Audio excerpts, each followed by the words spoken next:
ما كان محمد أبا أحد من رجالكم ولكن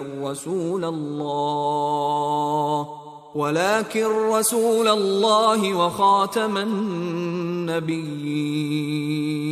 وكان الله بكل شيء عليما. حضور اگلا سوال مس طاہرہ یونس جو کلیپم سے تشریف لائی ہیں ان کا ہے. وہ غیر از جماعت خاتون ہیں. وہ کہتی ہیں میں یہ پوچھنا چاہتی ہوں، وہ یہاں تشریف فرما ہے جی وہ کہتی ہیں کہ میں یہ پوچھنا چاہتی ہوں کہ احمدی کو کیوں مسلمان نہیں مانا جاتا؟ اگر احمدی مسلمان ہیں تو مجھے کس طرح معلوم ہوگا کہ وہ احمدی مسلمان ہیں؟ ٹھیک ہے، بڑی اچھی بات ہے ماشاءاللہ. احمدی کو کیوں مسلمان نہیں مانا جاتا، اس کا ایک جواب تو مولوی دے سکتے ہیں. میں تو مانتا ہوں، اس لیے غلط آدمی سے بات پوچھ رہے ہیں. لیکن ان معنوں میں ٹھیک بھی ہے کہ ان کو پتہ ہے کہ مجھے علم ہوگا، اور انہوں نے مجھ پہ اعتماد فرمایا ہے کہ میں سچ بات کہوں گا. اس لیے اس پہلو سے میں جواب دیتا ہوں مولوی کیوں ہمیں غیر مسلم قرار دیتے ہیں.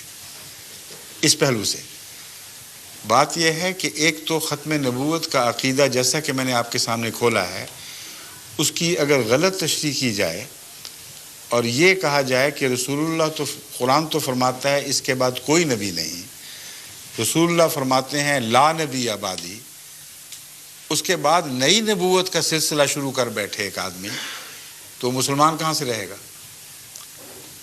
جس نے ختم نبوت کی مہر توڑ دی، جس نے رسول اللہ صلی اللہ علیہ وسلم کی غلامی سے آزاد ہونے کا ادعا کر لیا، وہ بھی کافر، اس کے ماننے والے بھی کافر. اور ایک بات جو نہیں بتاتے وہ میں آپ کو بتا دیتا ہوں، اس میں یہ بھی کافر ہو جائیں گے، سارے اکٹھے باہر جائیں گے.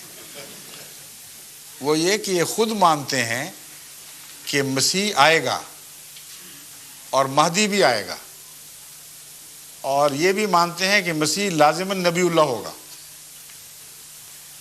تو آئیڈینٹی کا فرق ہے، عقیدے میں تو فرق ہی کوئی نہ رہا. سارے یہ علماء تسلیم کرتے ہیں، آپ ان سے پوچھ کے دیکھ لیں کہ مسیح آئے گا تو نبی اللہ ہوگا کہ نہیں؟ کہ ہوگا. امام مہدی خدا مقرر کرے گا کہ نہیں؟ کہتے ہیں کرے گا. اگر آپ امام مہدی کا انکار کر دیں گے تو مسلمان رہیں گے؟ سوال ہی نہیں پیدا ہوتا. وہی بات جب ہم کہتے ہیں تو ہم کافر یہ کیوں نہیں ہوتے کافر اس سے؟ اگر زہر ہے تو سب نے کھایا ہوا ہے، پھر یہ اجتماعی خودکشی ہونی چاہیے. لیکن ہم بچ جاتے ہیں اس وجہ سے کہ ان کا اپنا عمل، ان کا اپنا موقف ان کو جھوٹا قرار دے رہا ہے. بس اگر غیر مسلم بنتے ہیں تو یہ بنیں گے، ہم نہیں بنیں گے. اور حوالہ میرے پاس کیا ہے؟ رسول اللہ صلی اللہ علیہ وسلم کا. حضرت صلی اللہ علیہ وآلہ وسلم کے دو فتاوی ہیں جن کو پیش نظر رکھیں. ایک یہ کہ اگر کوئی مسلمان کو کافر قرار دے تو وہ غیر مسلم ہو، خود کافر ہو جائے گا. یہ وہ فتویٰ ہے جو علماء جانتے ہیں کہ صحیح ہے، اور اس کے متعلق کوئی بحث نہیں اٹھائے گی کہ کمزور حدیث کی بات ہے. اور حضرت مسیح موعود علیہ السلام نے ان کو کافر کہنے سے پہلے 12 سال تک مسلسل صبر کیا ان کے فتووں پر، اور یہ حدیثیں یاد کرائیں. آپ نے فرمایا کہ میں کسی کلمہ گو کو کافر نہیں کہنا چاہتا، میرا انکار بھی کرتے ہو پھر بھی میں کہہ سکتا، میرے دل میں یہ طاقت نہیں کہ میں کلمہ گو کو کافر کہہ دوں. مگر میں تمہیں یہ حدیث بتا رہا ہوں، اگر تم باز نہ آئے تو پھر محمد رسول اللہ علیہ وسلم کے فتوے کے خلاف میں کوئی فتویٰ نہیں دے سکتا. اور وارننگ کے بعد 12 سال کے صبر کے بعد گالیاں کھا کر کافر دجال کہلا کر جب وہ باز نہیں آئے تو پھر آپ نے یہ فتویٰ دیا. اور صبر کا یہ حال ہے کہ حضرت نواب محمد علی خان صاحب جو شیعوں سے مسلمان احمدی ہو کر حضرت مسیح علیہ السلام کے مرید بنے، احمدی ہونے کے باوجود اپنے گھر مولوی ثناء اللہ کو ملازم رکھا ہوا تھا، اور وہ امام الصلاۃ تھے. مولوی ثناء اللہ کے پیچھے نمازیں پڑھتے تھے. تو ایک طرف نہ صرف حوصلے کا دعویٰ بلکہ حوصلہ سامنے کھلا بیٹھا ہے. کون کہہ سکتا ہے ان حقائق کے خلاف کچھ؟ مولوی ثناء اللہ کی اولاد اگر کہیں زندہ اس سے پوچھ لیں، ان کے والد صاحب ہمارے پھوپھا جان نواب محمد علی خان کے ہاں ملازم بھی تھے بچوں کی تعلیم وغیرہ کے لیے بھی، اور امام بھی تھے. جب یہ مولوی باز نہیں آئے تو پھر حضرت مسیح موعود علیہ السلام کا یہ فتویٰ چلا ہے کہ اب کوئی گنجائش نہیں ہے میرے پاس. اس لیے اگر تم مجھے کافر کہو گے تو رسول اللہ کے فتوے کے مطابق تم کافر ہو جاؤ گے. یہ ہے ہماری طرف سے ایک جواب. لیکن اس سے بھی آگے ایک اور قطعی دلیل میں آپ کے سامنے رکھتا ہوں، جو بھی خاتون ہیں تو آپ حیران ہو جائیں گی کہ ان کے پاس اس بات کے سوا گنجائش ہی نہیں کہ اپنے آپ کو جھوٹا ہونا تسلیم کر لیں. دیانتداری سے گنجائش نہیں ہے. یہ ایک حدیث خود امت کو بتاتے آئے ہیں، ابھی بھی بات کرتے ہیں کہ رسول اللہ صلی اللہ علیہ وسلم نے فرمایا ایک زمانہ آئے گا جب میری امت یہودیوں کی طرح 72 فرقوں میں بٹ جائے گی. یہ وہ حدیث ہے جسے مولوی عبد الوہاب صاحب جو وہابی فرقے کے سربراہ ہیں انہوں نے بڑی شد و مت سے اپنی صداقت کی نشانی کے طور پر پیش فرمایا ہے. وہ کس طرح؟ وہ یوں کہ کہتے ہیں کہ رسول اللہ صلی اللہ علیہ وسلم نے فرمایا 72 فرقوں میں بٹ جائے گی، وہ 72 کے 72 جہنمی ہوں گے سوائے ایک کے جو 73ویں جماعت ہوگی.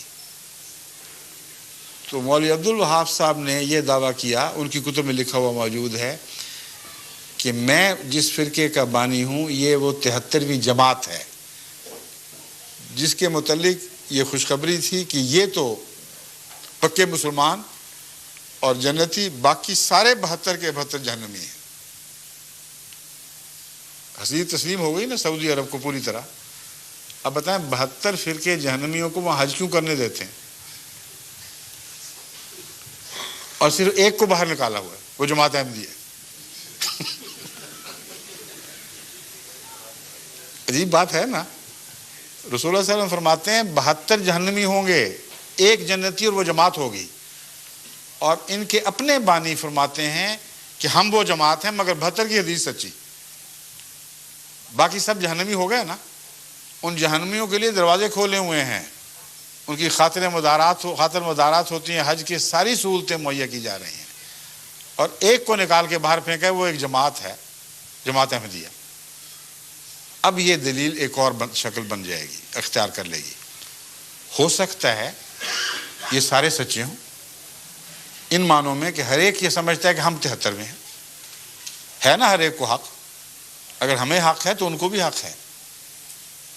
اگر ان کو حق ہے کہ وہ اپنے آپ کو 73واں سمجھیں اور باقی کو 72 سمجھیں تو 72 میں بیٹھے کیا کر رہے ہیں؟ ان کے متعلق اعلان کیوں نہیں کرتے کہ تم ہرگز مسلمان نہیں ہو، تم جہنمی ہو؟ جب اعلان آتا ہے تو کہتے ہیں ہم 72 ایک طرف، جماعت احمدیہ ایک طرف. اور جب اپنا سچا ہونے کا دعویٰ کرتے ہیں تو کہتے ہیں ہم 73ویں جماعت ہیں، 72 کے اندر بیٹھے ہوئے ہیں. اب آپ بتائیں جس ہوٹل میں 72 کمرے ہوں، 72 کو آگ لگ جائے تو وہ 73ویں کمرے والے بیٹھے رہیں گے ان کے اندر شامل ہو کر؟